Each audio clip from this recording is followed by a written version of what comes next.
The next thing I had to do was pull together the team. And this was a really interesting process. And the person who I think gives the best recruiting advice is Coach K, Mike Krzyzewski. He actually wrote the foreword for my book. So for those of you who are not familiar with Coach K, he's the former head basketball coach at Duke University, and he is the winningest coach in the history of Division I college basketball. Right. And yeah, let's hear it for Coach K. Okay, and for those of you who don't care about college basketball, and for Duke haters, because I know you're out there too. I know.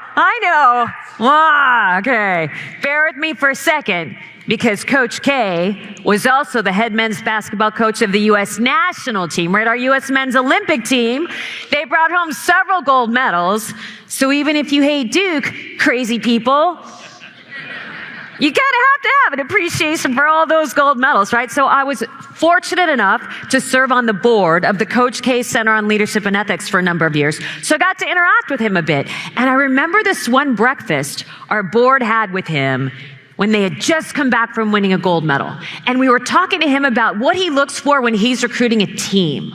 And I thought, how do you figure that out, right? You have this huge talent pool to pull from. How do you figure out who you want on the court?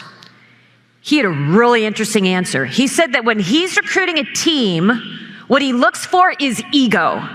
And I thought, well, right, because you don't want that, right? Leave your ego at the door. I get it. He said, no, you want ego. And I thought, wait a minute, that doesn't make any sense. That goes against everything I've read in every management and leadership book. And he went on to explain it, and then it did make sense.